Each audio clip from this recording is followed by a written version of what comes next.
Саламатсыздарбы? Кезектеги маанилүү маегибиздин коноктору коомдук ишмер, саясий серепчи Бакыт Бакитаев жана экономист Абай Алымкулов. Биз менен болуңуздар. Саламатсыздарбы, мырзалар? Биздин студиябызга кош келиптирсиздер. Бүгүн ушу эки кишини бирдей чакырганыбыздын себеби бүгүнкү күндө биздин өлкөдөгү саясий абалды баалоодо бизге саясий серепчи жана экономист экөө бирдей эле керек болуп турган учуру. Менин алгачкы суроом Бакыт байке сизге мына акыркы учурда биздин саясий аренада өлкөбүздө өлкөдөгү саясий абал бир топ кызыгансып күндө бир жаңылыктар чыгып жатат. Мунун бири жакында болуп өткөн СДПК партиясынын 16-чы кезектеги съезди жана ал жерде партиялаштардын бир добуштан бул президенттикке кандидат кылып, талапкер кылып Жээнбеков Сооронбай Шариповичти шайлашы. Бул боюнча сиздин оюңуз кандай?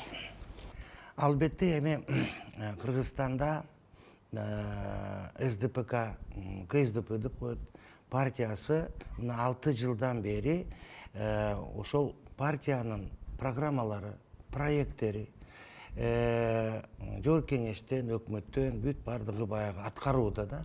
Анткени президент Алмазбек Шаршенович СДПК партияны өзү уюштурган, өзү ошол партия менен канча жылдан бери программаларын элге тартуулап, мынакей президент болгондон кийин ошол программаларды ишке ашырып келатат. Албетте бүт саясий чөйрө, коомчулук ушу СДПК партиясы кимди көрсөтөт деп күтүп отурган маалы болчу. Анткени эми биздин баягы Кыргызстанда 25 жылда чынында эле коомчулукта элде мындай бир туруктуу, салаваттуу саясий капитал топтолгон да элде. Элди азыр мындай оңой олтон кайдандыр бир романтикалык жана башка чакырыктар менен бир тияка бияка алып кетиш өтө кыйын болуп калды. Ошон үчүн СДПК партия мына Сооронбай Шарипович Жээнбековдун кандидатурун көрсөткөндө көпчүлүктөр ошого анализ берип, ошого баа берип, ошону бүт айыл тиги калың катмарына чейин элдин ушу азыр талкуу жүрүп атат да, кандай болду, жакшы болду, съезд негизинен кандай өттү. Ушу негизинде албетте КСДП партиясы бирдиктүү бир кандидатты көрсөткөнү бул элди жана шайлоочуларды ишеничин артты, ишеничке кирди. Бул жерде бир аз коомчулуктун оюнда бул коомчулук деп жалпы айтканга болбойт. Анткени бүгүнкү күндө СДПК көрсөткөн талапкер Сооронбай Шариповичти аймак чергесинде бардыгы эле колдоп, бул абдан туура чечим болду деген ойлорун айтып жатышат.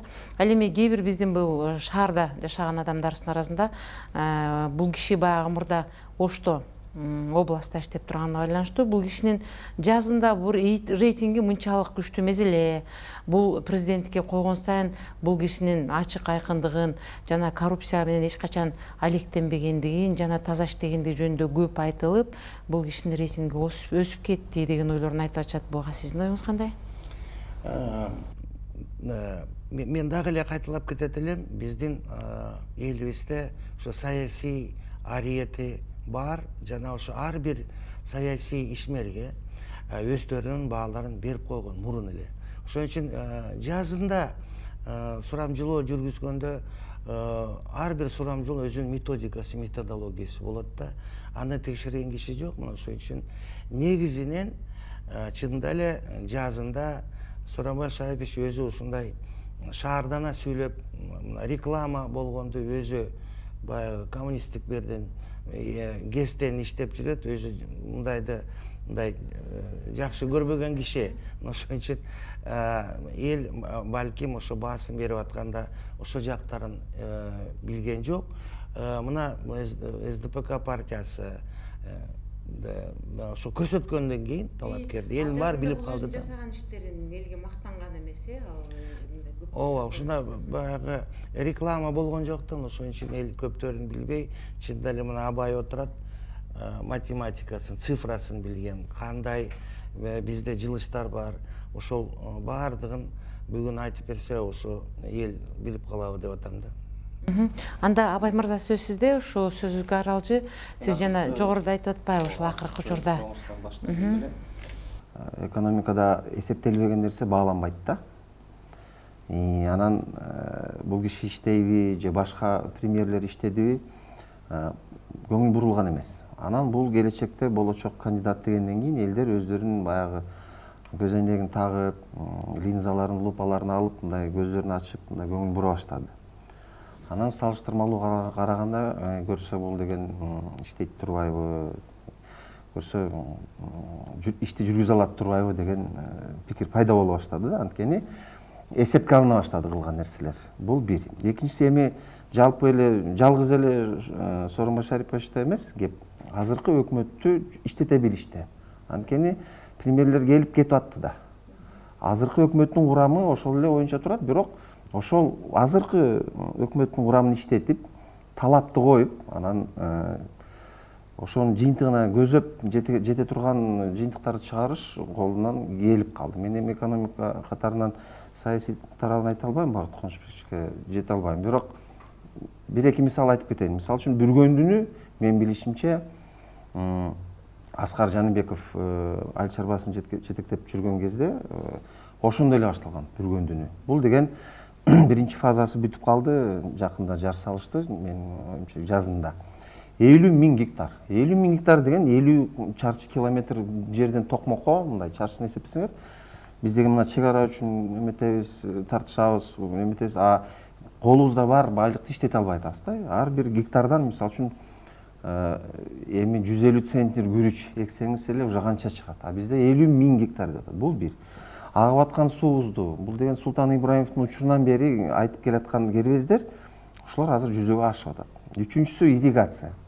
Эми ирригация десе сууну буруп коюп эле койсо өсө берет деген эмес. Ирригациянын артында бетон чыгаруу болуп атат. Бизде мисалы үчүн 3 цементный завод бар, эми 4-үнчү салып атып, каяка деген эмелер болуп аткан да.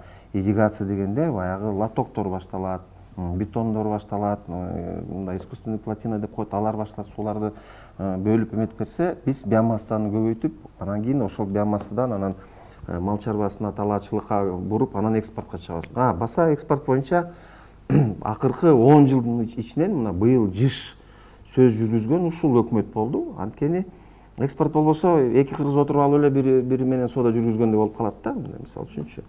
Ал эми экспорт кыла турган болсо, чоң форматтарга катыша турган болсок, ЭАЭК болобу, же кайсылар болобу, дүйнөлүк рыноктарга чыгып туруп соода кылсак, бизде көбүрөөк түшөт деген сөз да. Бай өлкөлөр менен, бай форматтагы. Бул деген рынок алмашууда биз силерге өзүбүздүн рынокты ачып беребиз, силер өзүңүздүн рыногуңарды ачып бергиле, биз силерге мону бере алабыз деп. Көрсө чыгаарда лаборатория жок экен, макул аны чечебиз деп өзү жүрөт. Мен телевизордон көрүп калдым. Ал деле чечилчү нерсе. Анткени ар бир мамлекет өзүнүн кызыкчылыктарын, ден соолугун коргойт өлкөсүнүнчү. Эгерде ошол рыноктор ачылса, анан ичиндеги айыл чарбасынын мындай интенсивдүү чаралары жүзөгө ашса, бул жакшы эле көрүнүш болот. Мындан анан кийин уже өндүрүшкө өтсөк болот да, сүйлөсөк болот. Мындан келди бул СДПК көрсөтүп жаткан кандидаттын ушул өнүгүү жагын, же болбосо айыл чарба жагын, өндүрүш жагын. Мен саясатчы эмесмин. Саясат экономикада кара мышык болобу, ак мышык болобу эптеп чычкан кармап берсе болду. Буга чейин айттым го, көп өкмөт башчылары болду. Азыр ошол кандидаттын ошол нерсени айырмасы бар. Жок, айырмасы бар. Карасаңыз, ар бир саясатчы, жетекчилер өздөрүнүн сөзүн айтып атат. Мен мынтем, тигинтем, аңтарам, көмкөрөм деп толтура. А бул киши сүйлөбөй эле иш жүзүндө көрсөттү деген сөз болуп атат. Бул айырмасы ошол. Мисалы үчүн мен Бүргөндүнү суу буруп берем деп айткан жок. Бул же бүтүрүп койду. Мен сиздин сөзүңүз менен макулмун. Мен негизи тереңинен айтып атам. Негизи ушул кандидатты алып чыгышканы, ал деген жанагы жеңил өнөр жайларын, ошо айыл чарбаны өздөштүрө билгендиги биздин өлкөгө абдан жакшы ыңгайлуу экендиги айтылган турбайбы деп мен ошону айтып атам. Андан кийинки сөз мына, сиз өзүңүздөр күбө болдуңуздар. Жакында ошо СДПК партиясынын съездинде тең кандидат, тең ошол талапкер чыгып, ошол жерден Чыныбай Акунович, бүгүнкү биздин спикер, жогорку кеңештин төрагасы, ал киши да өзүнүн оюн билдирди. албетте мен дагы барам деп. Бул кишинин кадамын кандай түшүнсө болот? Анткени деген бүгүн дагы Ата журт партиясынын съезди болуп, ал жерде 2 кандидаттын чыккандыгы жөнүндө жарыялашты. Бул бара бул жөнөкөй эле мода болуп, же болбосо мүмкүн болушунча көбүрөөк голосту алалы, көбүрөөк шайлоочуну алалы дагы аягында жетелешип кетебиз деген мааниде эмеспи? Бул Чыныбай Акунович мен барам дегенин элдер чындыгында эле ал кишинин да өзүнүн бир каалоосу, өзүнүн амбициясы бар экен деп түшүндү. Мындай алып келгенде чындыгында эле ал акырында бул биригип кетүү деген маани жокпу бул жерде? Бул жөнүндө сиздин оюңуз кандай, Бакыт байке? Эми биз тарыхты карап көрсөк, мына Компартия килейген жер жүзүндөгү жарым мамлекеттерди башкарган коммунисттик партия Ельцин менен Горбачев бөлүнгөндө эмне болуп кетти? Бүт СССР тарап, не деген согуштар болуп кетти. Ошол үчүн элде сөз бар. Бөлүнгөндү бөрү жейт. Ошол үчүн эгерде кайсы бир партиядан 2, 3, 4 чыкса, эл мындай партияга барбайт да, кошулбайт да, колдобойт. Анткени ушу бир партиянын ичинен президенттикке 2-3 талапкер чыгарса, кийин бийликке келгенде булар кандай иштеп берет эл үчүн? Кантип иштеп берет? Ошон үчүн дүйнөдө бир партиядан 2, 3, 4 көрсөткөн мамлекеттер жок. Булар праймериз деп коет. Бир жылдын ичинде ар бир кандидаттын шансын карап, ар бир кандидаттын аброюн, ар бир кандидаттын ички дүйнөсүн, ниетин изилдеп, акыркы съездге бир кандидатты көрсөтөт. Мына ошол партия чынында эле мындай партияга шайлоочулар көбүрөөк ишенет да. Ошон үчүн менин оюмча, билбейм, мен катышкан жокмун тиги Ата журт партиясына. Бирок ушу 2 кандидатты көрсөтсө, бул албетте политтехнологиялык ката. Эч качан эл бир партиядан 2 болсо, эч качан эл мындай партияны мындай катуу, мындай чын дилинен колдобойт деп ойлойм да. Ошон үчүн КСДП партиясы туура кылышты. Бир эмени көрсөтүп, өздөрүнүн атынан СДПК партиясынан бир кандидат чыгып атат. Чыныбай Акунович чыкса, өзүн көрсөтүп чыгып, мына ошодо өзүнүн программасын же кандай эмесин көрсөтүп. Анда кийинки сурообуз сизге, Абай мырза. Мына мисалы үчүн мен сизге айтайын деген, ушул кандидаттар, талапкерлер өзүнүн өлкөнү кандайча көтөрө алат, ошонун өлкөнүн экономикасына кандай өздөрүнүн салымдарын кошо алат, ошол жөнүндө азын улак айтып кетип жатат. Мисалы үчүн башка партиялар дагы ушундай бир съезддерин өткөрүп, өздөрүнүн талапкерликтерин көрсөтүп атышат да, ким талапкер болорун. Вот сиздин оюңузча, СДПК партиясы башка партиялардан эмнеси менен айырмаланат? Булар эмнеси менен ушул экономика жөнүндө кененирээк айтып бере алышты?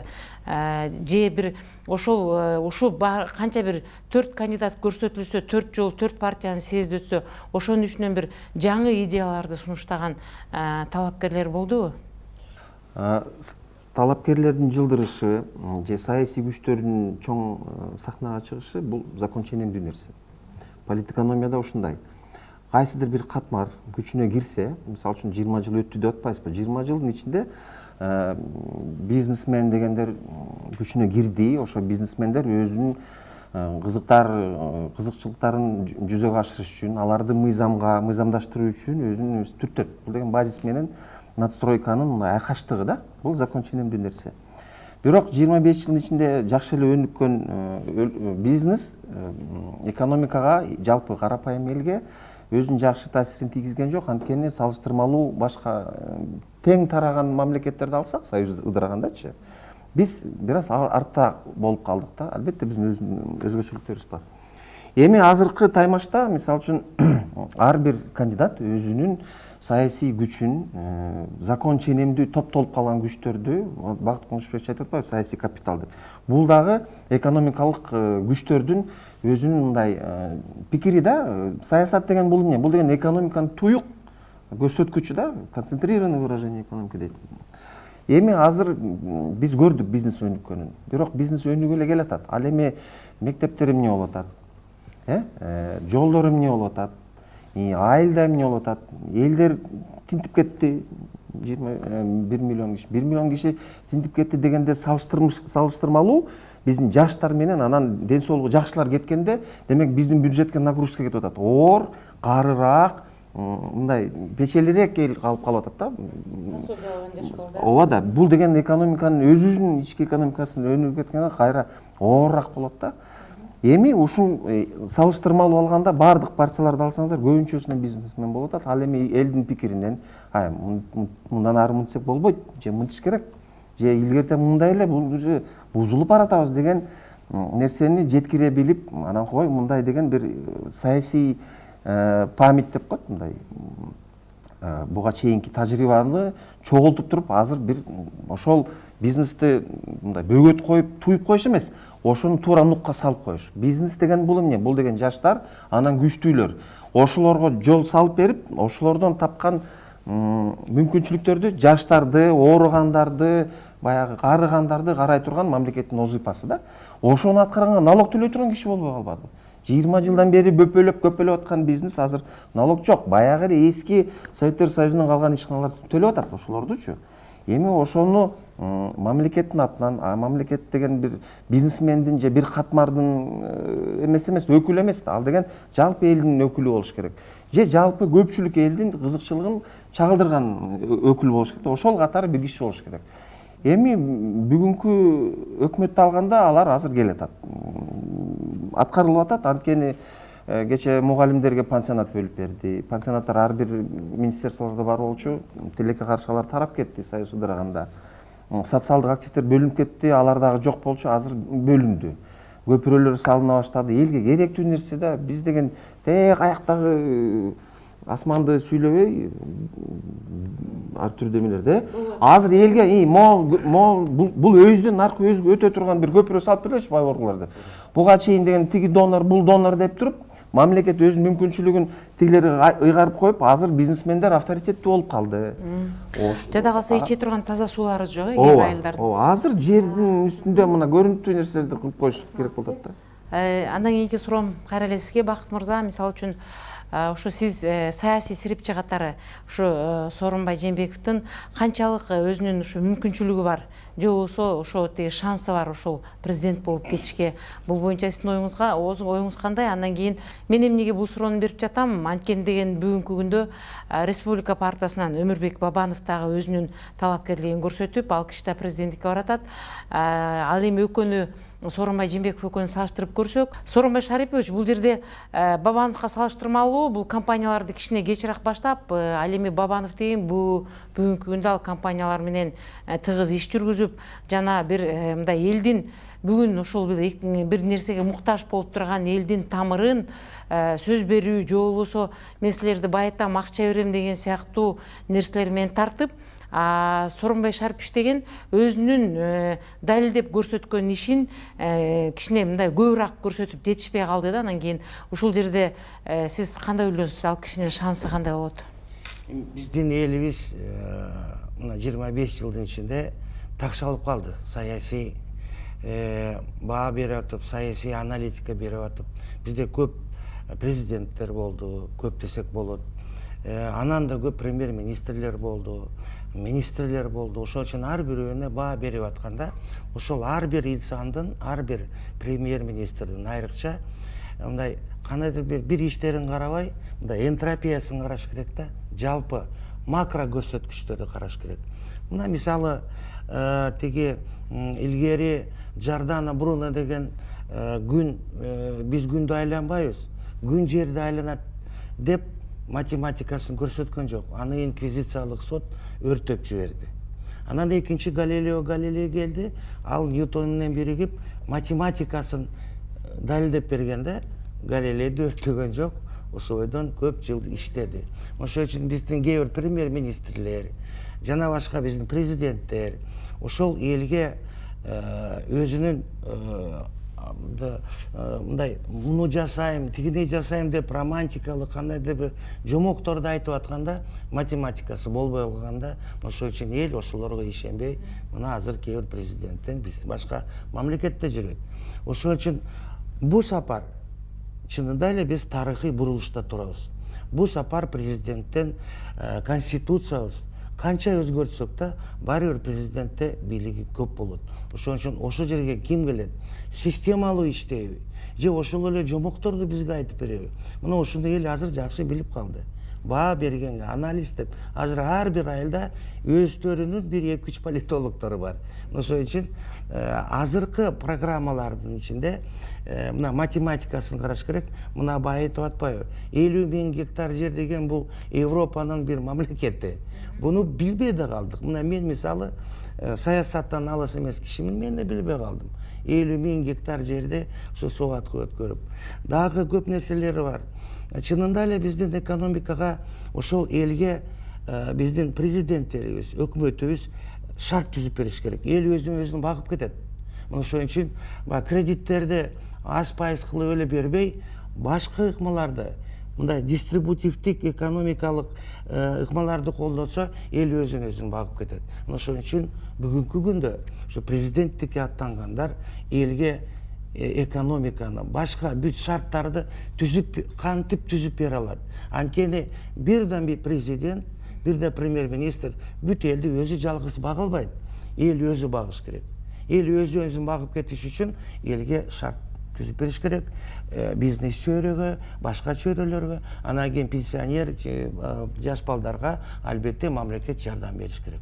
А калган ишкерлерге жана башкаларга шарт эле түзүп берсе, мына ошо менен биздин кандидаттар айырмаланат да. Ошон үчүн мына Бабанов мурун эме айтып кетсек, мына шопурлар биздин ыраазы болуп атат. Мына техосмотрду жоюп койду. Бул жакшы. Анан бай 7% кредит бар экен, абай айтып берет, көрсө мындан да жакшы система бар экен да. Ошон үчүн элге шарт түзүп берүү. А жөн эле бай кредиттен аз айтып бериш, бул интенсивдүү экономикада биз башка экономикага көчүшүбүз керек. И башка саясатка. Ушу менен булар айырмаланат, тиги экономикасын.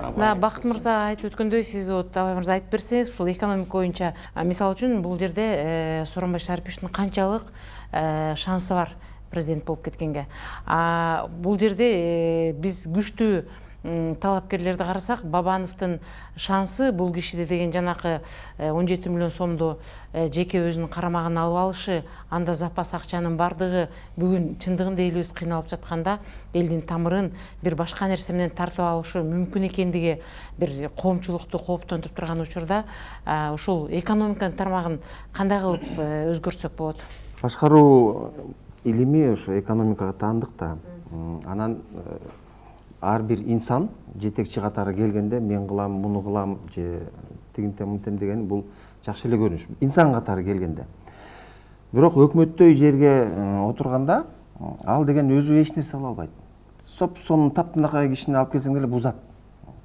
Коррупция жагынан бузат, тигиндей жагынан бузат деп. Бул деген машинаны отуруп башкара билгенди билиш керек. Мен жана айтпадымбы? Азыркы өкмөттүн курамында илгертен бери иштеп келген кишилер бар, көптөгөн кишилер бар, тажрыйбалуу мындай. Анан кийин өзүм билем деген жаңы жетекчи келген, мен мынте коем, тигинте коем, бул дагы туура эмес. Анткени экономиканын өзүнүн закон ченемдүү нерселери бар. Анан келип туруп мен мынте коем, тигинте коем, жаңы концепция, жаңы жок. Буга чейинки айтылган нерселерди аткарып бер, жетет деген сөз да.